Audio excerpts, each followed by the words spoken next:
Arikkady toll പിരിവ് നിർത്തലാക്കിയതിന്റെ പശ്ചാത്തലത്തിൽ Karnataka KSRTC ബസ്സുകളിൽ അടുത്തിടെ നടപ്പിലാക്കിയ ടിക്കറ്റ് നിരക്ക് വർധനവ് പിൻവലിച്ചു. ഇത് സംബന്ധിച്ച് കർണാടക ഗതാഗത വകുപ്പിന്റെ മംഗളൂരു ഡിവിഷനാണ് ഔദ്യോഗിക വിജ്ഞാപനം പുറത്തിറക്കിയത്.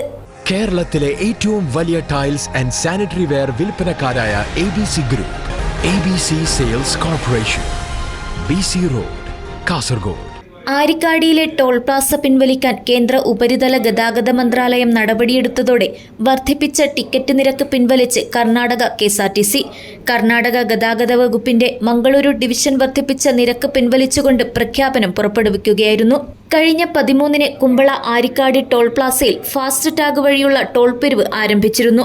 കർണാടക ഗതാഗത വകുപ്പിന്റെ ഏകദേശം 35 ബസ്സുകളിൽ നിന്ന് പ്രതിദിനം ഏകദേശം 50,000 രൂപ അധിക ടോൾ ഫീസ് ഈടാക്കിയതിനാൽ കർണാടക ഗതാഗത വകുപ്പിന്റെ ഉത്തരവ് പ്രകാരം ബസ് ടിക്കറ്റ് നിരക്ക് വർദ്ധിപ്പിച്ചു. നേരത്തെ ടോൾ ഒഴിവാക്കണമെന്നാവശ്യപ്പെട്ട് കാസർഗോഡ് കളക്ടർക്ക് നിവേദനം നൽകിയിരുന്നു. ടോൾ ഇളവ് അനുവദിച്ചില്ലെങ്കിൽ യാത്രക്കാരുടെ തലയിൽ അധിക ഭാരം ചുമത്തുമെന്ന് അറിയിക്കുകയുണ്ടായി. അതനുസരിച്ച് ടിക്കറ്റിന്റെ നിരക്ക് ഓർഡിനറി ബസ്സുകളിൽ 7 രൂപയും എക്സ്പ്രസ് ബസ്സുകളിലും രാജഹംസയിലും 10 രൂപയും വർദ്ധിപ്പിച്ചു. ഈ നിരക്കുകളാണ് പിൻവലിച്ചത്. News bureau, Kumbla.